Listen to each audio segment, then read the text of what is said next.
নমস্কার। ঠাকুরমা স্বামীজি ও গুরুদেবের শ্রীচরণে প্রণাম জানিয়ে আজ রামকৃষ্ণদেব ও নরেন্দ্রনাথকে নিয়ে গুরু ও শিষ্যের এই ছোট করে একটি কাহিনী শোনাচ্ছি। কলেজে পড়াকালীনই নরেন্দ্রনাথ শ্রী রামকৃষ্ণের নাম শুনেছিলেন। সমাধি কিভাবে হয় তাই চাক্ষুষ দেখতে তিনি দক্ষিণেশ্বরে উপস্থিত হয়ে গেছিলেন। তখন তার মনের মধ্যে ঝড়। ঈশ্বর কি সত্যি আছে? ঈশ্বরকে কি সত্যি দেখা যায়? তার মনকে আলোড়িত করা এই প্রশ্ন, এই নিয়ে তিনি ঘুরেছেন অনেকের দুয়ারে দুয়ারে, কিন্তু এই প্রশ্নের উত্তর কেবল শ্রী রামকৃষ্ণই দিতে পেরেছেন। সেই উত্তরই নরেন্দ্রনাথের জীবনকে ধর্মভাবনার আরও গভীরে প্রবেশ করালো। ধর্মকে প্রত্যক্ষ করলেন তিনি। নদী বইল সাগর উজানে। শ্রীরামকৃষ্ণ ও নরেন্দ্রনাথ এই দুই ব্যক্তিত্বের পরিচয় কেবল গুরু আর শিষ্যই নয়, এ যেন প্রাচীনের সঙ্গে নবীনের পরিচয়।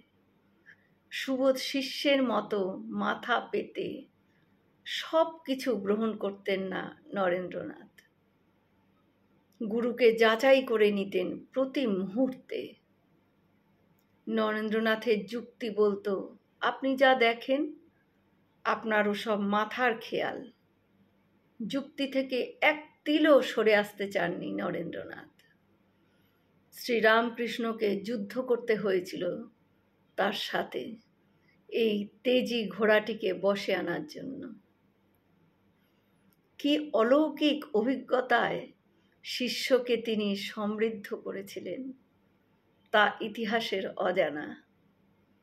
আমরা কেবল দেখি দুঃখের দিনে, অভাবের দিনে, দারিদ্র্যের তাণ্ডবে ক্লিষ্ট নরেন্দ্রনাথের কাছ থেকে সংসার যখন দূরে সরে গিয়েছে, তখন একান্ত বিশ্বাস আর ভালোবাসা নিয়ে দাঁড়িয়ে আছেন সেই একজন শ্রীরামকৃষ্ণ। তিনি বিদ্যাসাগর স্কুলে একটি কাজও পেয়েছিলেন, কিন্তু সেটাও টিকল না।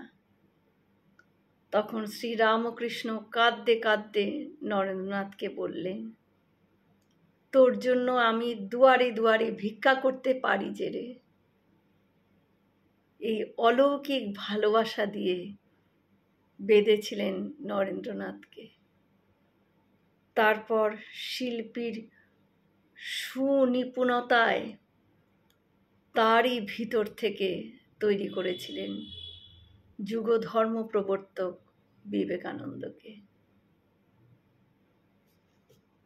নমস্কার। হয়তো অনেক ভুল ত্রুটি হয়ে গেল, ক্ষমা করে দেবেন। সকলে সুস্থ থাকবেন, ভালো থাকবেন। ঠাকুর মায়ের কৃপা দৃষ্টি সকলের ওপর বর্ষিত হোক। শুভরাত্রি।